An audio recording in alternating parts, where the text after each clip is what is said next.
नमस्कार दोस्तों, एक बार फिर से आप सभी का मेरे चैनल पर स्वागत है। पिछली वीडियो में हमने संविधान के बारे में पढ़ा था। आज हम संविधान की विशेषताओं के बारे में पढ़ेंगे। वीडियो पर अंत तक बने रहिए और अगर वीडियो पसंद आए तो लाइक करें, शेयर करें और सब्सक्राइब करना बिल्कुल ना भूलें। तो फिर चलते हैं।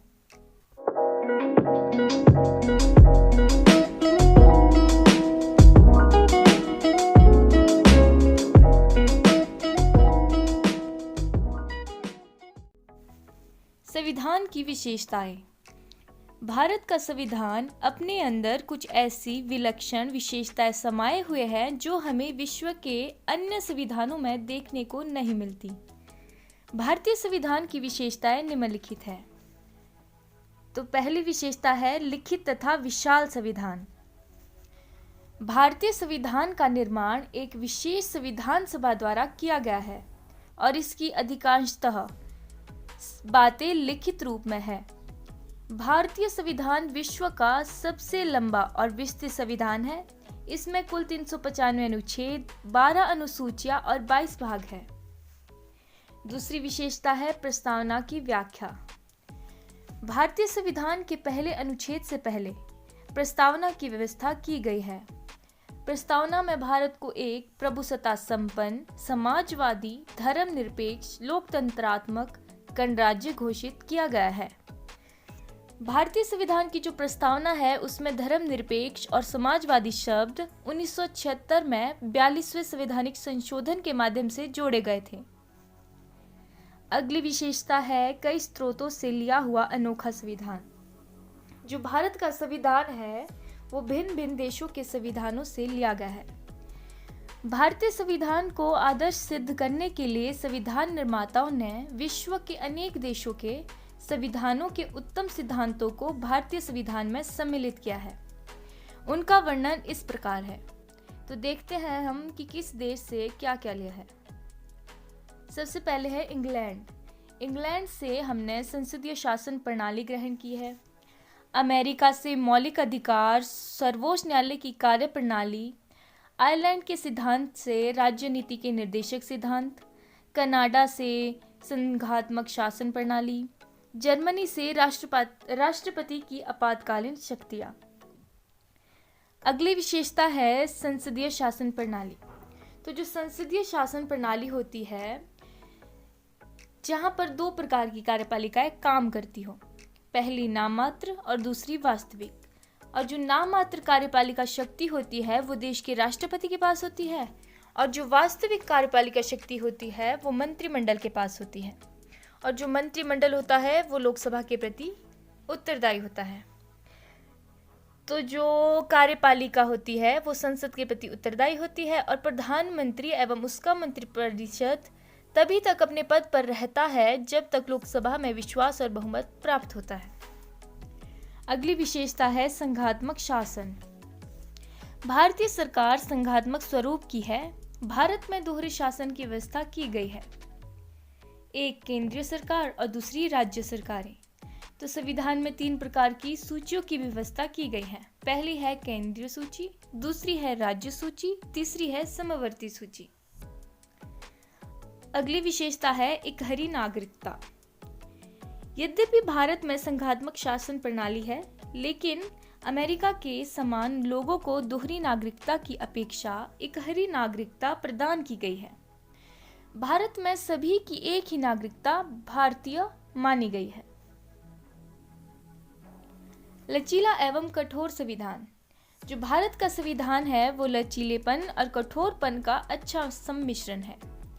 यह ना तो अमेरिका के संविधान की तरह कठोर है और ना ही इंग्लैंड के संविधान की तरह फ्लेक्सिबल। ये समय के अनुसार इसमें चेंज भी होते हैं और चेंज करने के लिए इसमें बहुमत की आवश्यकता पड़ती है। तो अगली विशेषता है संपूर्ण प्रभुत्व संपन्न राज्य की स्थापना। संविधान द्वारा भारत में संपूर्ण प्रभुत्व संपन्न राज्य की स्थापना की गई है। संपूर्ण प्रभुत्व का आशय है कि भारत आंतरिक और बाह्य दोनों ही क्षेत्रों में सर्वोच्च है। वह स्वतंत्र रूप से अपनी विदेश नीति निर्धारित कर सकता है और भारत में कोई भी विदेशी दबाव नहीं है। संयुक्त मतदान 1935 के अधिनियम में स्थापित सांप्रदायिक मतदान प्रणाली को वर्तमान संविधान में समाप्त कर दिया गया है। किसी भी धर्म का व्यक्ति कहीं से भी चुनाव लड़ सकता है। संविधान में संयुक्त मतदान प्रणाली को अपनाया गया है। धर्मनिरपेक्षता भारत में अनेक धर्मों के लोग रहते हैं, इसलिए भारत को एक धर्मनिरपेक्ष राज्य घोषित किया गया है। राज्य का कोई भी धर्म नहीं है। जो भारत में कोई भी व्यक्ति है वो किसी भी धर्म को अपना सकता है, इसमें उनको छूट दी गई है। अगली विशेषता है गणराज्य की स्थापना। गणतंत्रात्मक शासन प्रणाली संविधान में गणराज्य की स्थापना की गई है। भारत का संवैधानिक जो अध्यक्ष है मतलब राष्ट्रपति है वो वंश के आधार पर न चुनकर अप्रत्यक्ष रूप से भारतीय जनता के द्वारा चुना जाता है। अगली विशेषता है द्विसदनीय विधानमंडल। जो भारत का विधानमंडल है उसका नाम संसद है और संसद में 2 सदन है। संसद लोकसभा, राज्यसभा और राष्ट्रपति से मिलकर बना है। जो लोकसभा है उसको निम्न सदन कहते हैं और राज्यसभा को उच्च सदन कहा जाता है। जो लोकसभा की वर्तमान में संख्या है वो 545 है और राज्यसभा की सदस्य 250 है। राष्ट्रभाषा का प्रावधान भारतीय संविधान में कुल 22 भाषाओं को मान्यता दी गई है और साथ ही संविधान में यह प्रावधान किया गया है कि संविधान के लागू होने के 10 वर्ष पश्चात हिंदी भारत की राष्ट्रभाषा होगी। अगली विशेषता है मौलिक अधिकार। भारतीय संविधान के 3रे अध्याय में धारा 12 से 35 तक नागरिकों को मौलिक अधिकार दिए गए हैं। धारा 31 को 44वें संवैधानिक संशोधन द्वारा 1978 को मौलिक अधिकारों की सूची से बाहर कर दिया गया है। इसमें संपत्ति का अधिकार था। तो वर्तमान में मौलिक अधिकारों की संख्या 6 है। पहला है समानता का अधिकार, स्वतंत्रता का अधिकार, शोषण के विरुद्ध अधिकार, धार्मिक स्वतंत्रता का अधिकार, सांस्कृतिक एवं शैक्षणिक अधिकार, संवैधानिक उपचारों का अधिकार। तो अगली विशेषता है मौलिक कर्तव्य। 1976 में 42वें संवैधानिक संशोधन के द्वारा 4th अध्याय ए में धारा 51A के माध्यम से 10 कर्तव्यों को शामिल किया गया और 46वें संशोधन द्वारा 2002 में 11वां मौलिक कर्तव्य जोड़ा गया है। अतः वर्तमान में मौलिक कर्तव्यों की संख्या 11 है। अल्पसंख्यकों एवं कमजोर वर्गों को संरक्षण संविधान में अल्पसंख्यकों, अनुसूचित जातियों तथा पिछड़े वर्गों के लिए अनेक प्रावधान किए गए हैं। उनके लिए आरक्षण का प्रावधान किया गया है। राज्य के नीति निर्देशक सिद्धांत भारतीय संविधान के 4th भाग में अनुच्छेद 36 से 51 तक राज्य नीति के निर्देशक सिद्धांतों का वर्णन किया गया है। ये सिद्धांत शासन का मार्गदर्शन तथा सामाजिक एवं आर्थिक लोकतंत्र की स्थापना के लिए संविधान में अंकित किए गए हैं। अगली विशेषता है आपातकालीन शक्तियां। भारतीय संविधान की धारा 352, 356 एवं 360 में आपातकालीन परिस्थितियों का सामना करने के लिए तथा देश की एकता एवं अखंडता को बनाए रखने के लिए आपातकालीन शक्तियों का प्रावधान किया गया है। आपातकालीन शक्तियों का प्रावधान राष्ट्रपति द्वारा किया जाता है। सर्वोच्च न्यायालय की व्यवस्था भारत में सर्वोच्च न्यायालय की सर्वोच्चता स्थापित की गई है। सर्वोच्च न्यायालय दिल्ली में स्थित है। सर्वोच्च न्यायालय में मुख्य न्यायाधीश को मिलाकर कुल 31 न्यायाधीश होते हैं।